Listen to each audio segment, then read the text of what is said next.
before we start, I'd like to make some announcements. I think probably most of you are aware that this mosque does, by the grace of Allah, a lot of humanitarian help. We have sent many Qurbans to Afghanistan and to Kosovo, and money to feed the hungry in Gaza. And this Wednesday I am sending money to Lebanon by a member of our community, which will enable us to buy more than 1,000 blankets and winter coats for 1,000 children and rubber boots. In addition to helping our brothers and sisters in Islam who are in need, we have for a long, long time been helping to the people in need and who are hungry and homeless in our community right here. So as you know that there is an American holiday which is called Thanksgiving, the origin of which I'm not very clear about. I think, I don't know who fed who. I think the first pilgrims who came here, they were hungry and the Indians fed them, and in return they killed them all. Whatever. But in any case, it's an American holiday which should be encouraged, because at least on that occasion, I hope, when they eat the turkey, they thank Allah Ta'ala. For that, we are going to distribute at least 300 gift cards of $15 each, which we are told would make them enough for them to buy a turkey to the people who cannot afford to do it.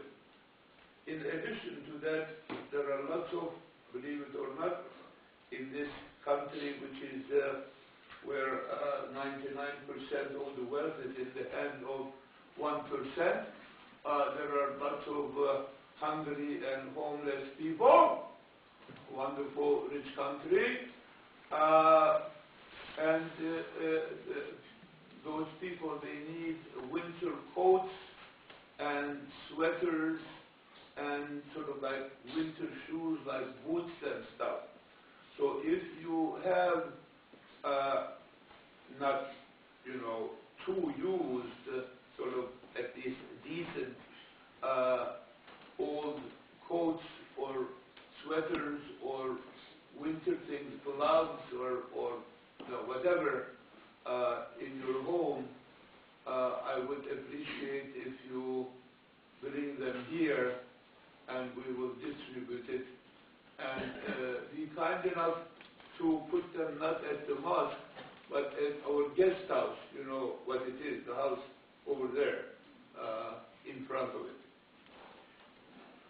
So you can participate in any of those things, and thank you very much.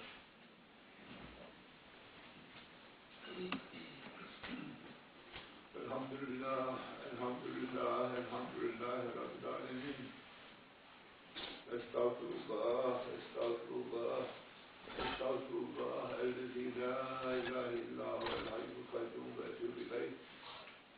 أسأل التوبة والمغفرة والهداية إنه هو التواب الرحيم. واعف عنا يا كريم، واعف عنا يا كريم، واعف عنا يا كريم.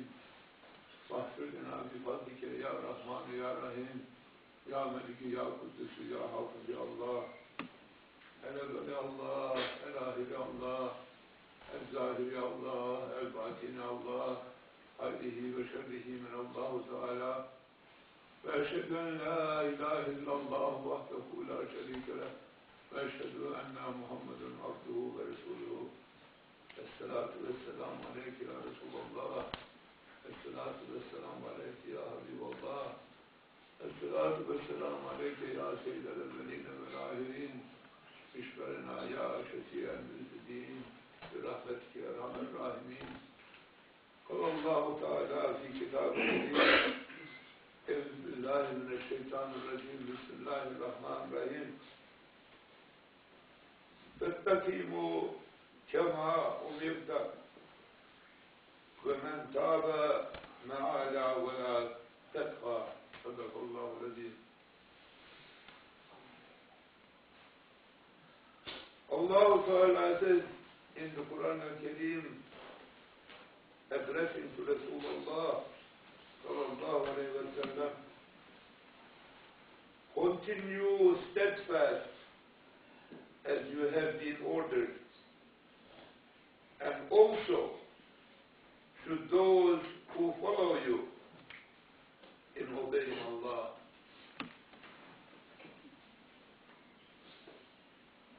Rasulullah in the Hadith al-Sharif says,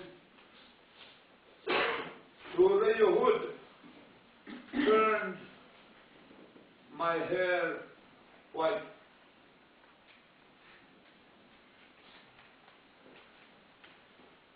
And when he was asked, it was that ayat. It was so difficult for him to obey and exercise, to be steadfast.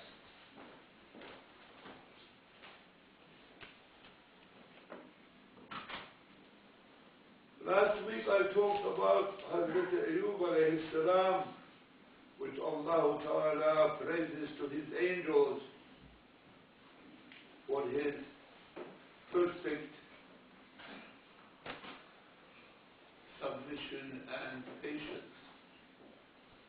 And I tried to explain it wasn't so much the patience that he showed during his horrible sickness and other trials which he went through. The real and the most difficult patience is to be able to follow the 1,000 do's and the 1,000 don'ts which Allah Ta'ala orders us to do and not to do. We get up in the morning, we wash ourselves, we eat our breakfast, we get into our car or a bus, we go to our job, we spend 8 hours there, and take the car or the bus back. We're home, we wash ourselves, we refresh ourselves, we have our dinner, and I don't know, we watch TV or read and then go to bed. And day after day and after day, consistently,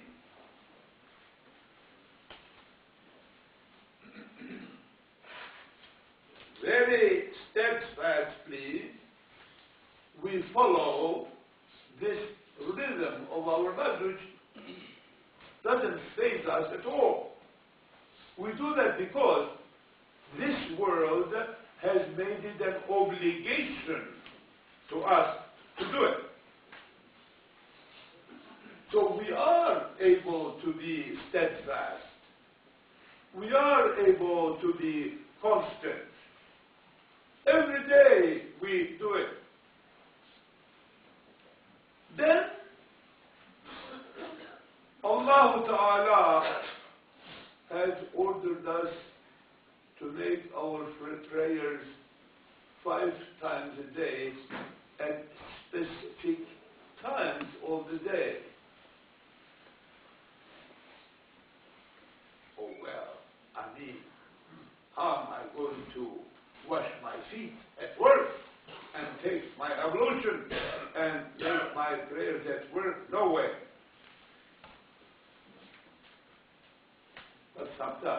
like me. We are retired, we are home, or it is Saturday or Sunday. So we don't have any excuse whatsoever. But still, it somehow gets missed. In another hadith, Rasulullah sallallahu alayhi wa sallam said, even if you cannot do it perfectly, be steadfast on the straight path, on the Sirat al-Mustaqim. Know that the sign of a Muslim is salah. It is neither beard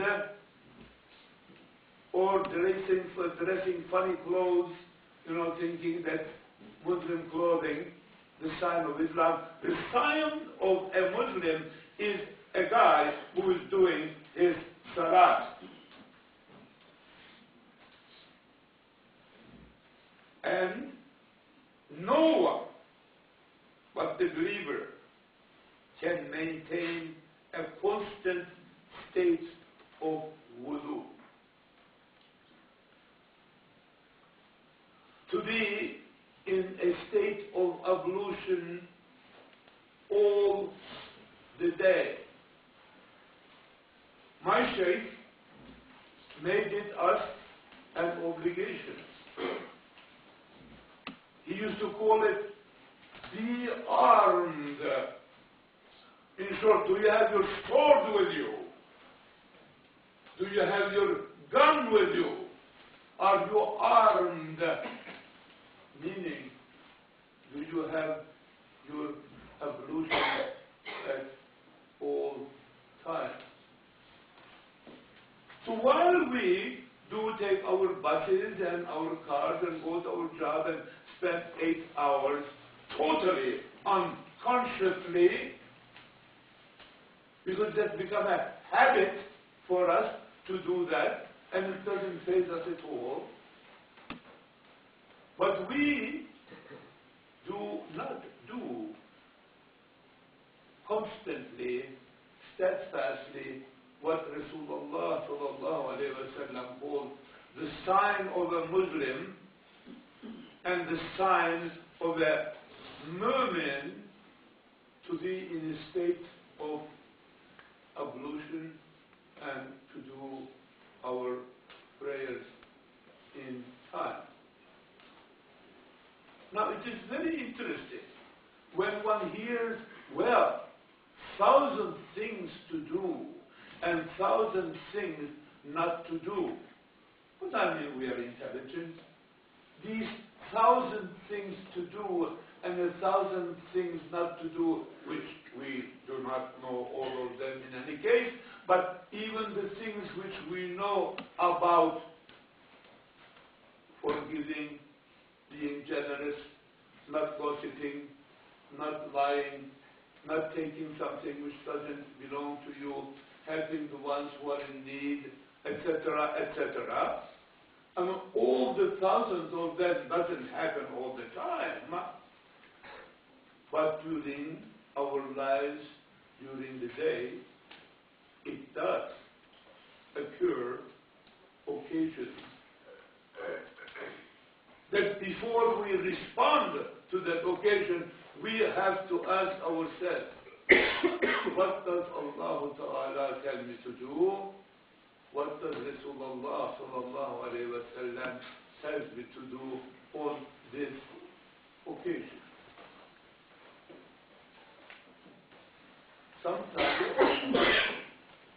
Sometimes we don't do it, but it is not sufficient. We are asked to do it constantly. We are asked to be steadfast to do it. We don't. Why? For one thing, as I said, that we have got a horrible character, which is a sin for a Muslim, which is laziness. laziness, we are lazy. Too difficult to get up. Too difficult to sit. Too difficult to think. Too difficult to believe. Two, our lives are infested with what are habits. As I mentioned before, you will notice that all our day somehow goes following our habits. And it is very difficult for us to break those habits.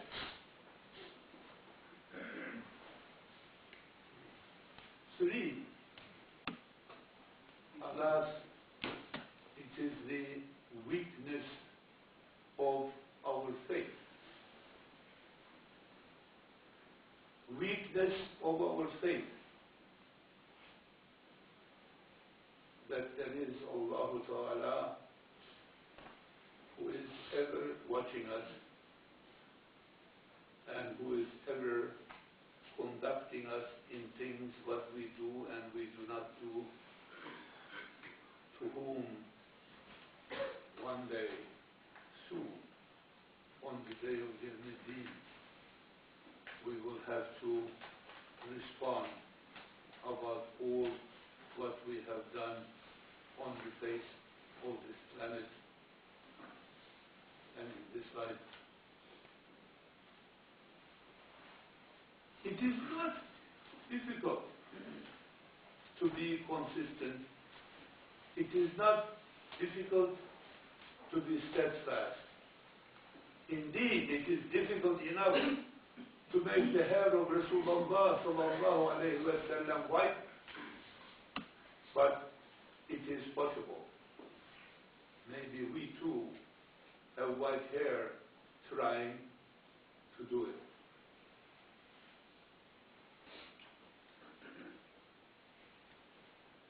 For that,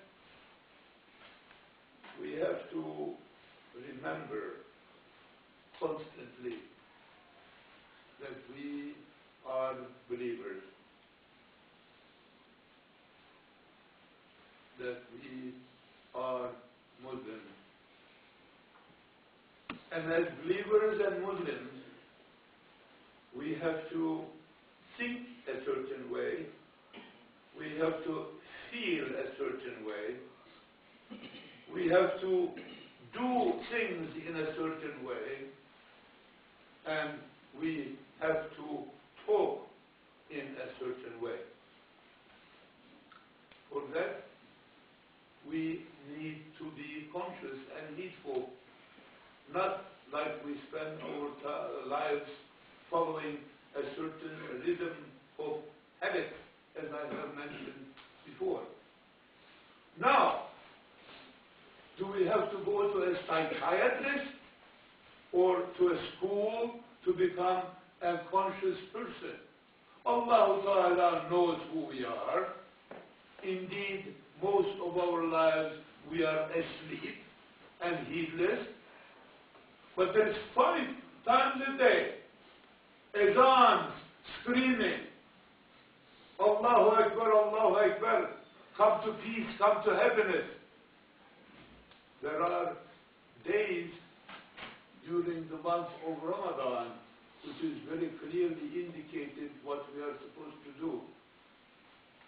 Just recently, there are days that we are supposed to go to the Hajj. There are days that we are supposed to pay our zakat. Everything somehow could be marked on the calendar. These are reminders. 5 times a day. It would suffice if we would be truly Muslims 5 times a day, which is dividing the day. And perchance this being a true Muslim 5 times a day in between will make us somewhat Muslims. And that we will be close to being steadfast. Hazrat Junaid al-Baghdadi with his people was passing in front of a hanged man. In the old days, they used to write at the chest of the old man, of the hanged man, why he is hung, all the bad things which he has done. He stopped. He read. From his childhood disaster, he stole and killed and was a highwayman, and he killed all these men and stole all these men. And from birth till death, he sinned horribly. He asked his dervishes to recite the Fatiha. And they were very annoyed. Recite the Fatiha to a hangman who has done consistently nothing but evil. And they asked him, Ya Shaykh, he said, how can you ask us to recite Fatiha to this criminal from birth to death? He was consistent in doing evil. He said, at least he was consistent. Consistency is that important. The same, Waliullah, Hazrat Junaid al-Baghdadi, he also said, if you follow this path, the Sirat al-Mustaqim, for 1,000 years, and for one split second, if you turn your back to it, he said your loss is greater than what you have gained in 1,000 years. Like Rasulullah said in the hadith, if not perfect, resting, slowly, if we would be steadfast to follow Allah Ta'ala's orders during our lifetime, that we will be fine. But we must never turn our back to it. Ya Rabbi, have mercy on the Jum'ah. Ya Rabbi, wake us up from the sleep of heedlessness. Ya Rabbi, give us the strength of being steadfast in following your orders and keeping walking on the Sirat al-Mustaqim. Ya Rabbi, help all our families and all our children keep us on the Sirat al-Mustaqim. Ya Rabbi, there are all sorts of difficulties and there are all sorts of temptations in this life which make us deviate from the Sirat al-Mustaqim. Ya Rabbi, make us blind to those deviations, whether good or bad, and keep us on the Sirat al-Mustaqim. Ya Rabbi, have mercy upon Ummah Muhammad. Ya Rabbi, you have blessed us. You have blessed us with everything. Perfection, wisdom, beauty, best of morals, strength, respect and love of the whole world, which was once ours centuries and centuries ago. Ya Rab, we have tyrannized ourselves and failed you in following Islam. Ya Rab, have mercy upon Ummah Muhammad. Ya Rab, have mercy upon Ummah Muhammad. Ya Rab, have mercy upon this Jum'ah and forgive our sins. Ya Rabbi, bring the truth of Islam into our hearts. Ya Rabbi, bring the Adab Muhammadi and Adab Quran al-Kareem in our actions. And perchance that we will receive the Shafa'at Muhammadi on the day of Yawm-ud-Din. Ya Rabbi, as you have gathered us on this Friday in this humble mosque, gather us on the day of Yawm-ud-Din in the safe place under the Riwayah and close to the one who you have sent as Shafi al-Muzdin, Rahmatan lil-Alameen, the intercessor of sinners such as ourselves, and the mercy upon all of humankind, Hazrat Muhammad sallallahu alayhi wa sallam. Ya Rabbi, bless this Jum'ah with the Shafa'at Muhammadin. Ya Rabbi, bless this Jum'ah with the Shafa'at Muhammadin.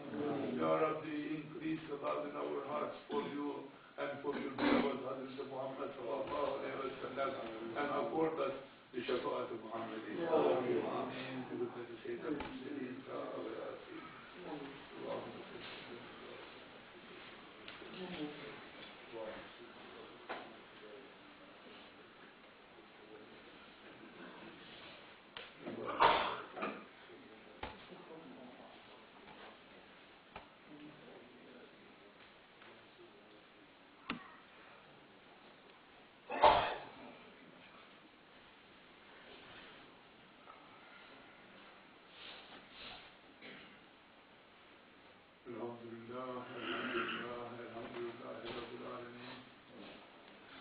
All thanks and grace to you, Ya Rab, that you have created us for a drop of dirty blood and given us the form and shape of a human being. And you say that you have created us Ahsan al-Taqweem.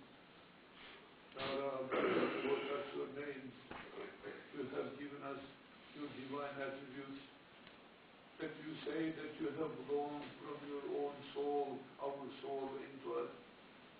Ya Rab, you say that you have created all and everything for us and us for yourself, that you have honored us, making us your deputy on the face of this planet. And every second of the day, from birth till death, you pour upon us millions of gifts which we cannot possibly count. Yet, Ya Rab, we are thankless. Ya Rab, forgive us. Forgive us our thanklessness. Ya Rabbi, teach us thankfulness and make us thankful and count us among your thankful servants. Ya Rabbi, to test our faith, not that you know not, but so that we know ourselves. To test our faith, our obedience to you, our love for you. Sometimes you make us sick. Sometimes you make us hungry. Sometimes you take away from us things which we think are ours, but in reality they are yours. And although you say, Inna Allahumma as-sabirin, that you are together side by side with those who show patience, Ya Rab, we never show patience. We complain about you to our doctors, to our lawyers, to our wives and husbands, to our friends. Shame, shame, Ya Rab, forgive us. Ya Rab, forgive us. Forgive us for the lack of patience. Forgive us for the lack of faith. Ya Rabbi, teach us patience. Ya Rabbi, teach us patience and count us among your patient servants. Ya Jami, Ya Wahid, Ya Ahad. Ya Rabbi, your beloved Hazrat Muhammad sallallahu alayhi wa sallam said, my ummah is like one single person. If the finger aches, the whole body aches. You say, hold on to your religion and don't separate yourselves from each other. There are 1.5 billion Muslims on the face of this planet. We are like a broken mirror. 1.5 billion dirty pieces. Ya Jami, Ya Wahid Ya Ahad, Ya Rabbi, unite Ummah Muhammad. Ya Wahid Ya Ahad, create unity amongst Ummah Muhammad. Give us the beauty and the strength and the respect which we once had when we were united. Ya Rabbi,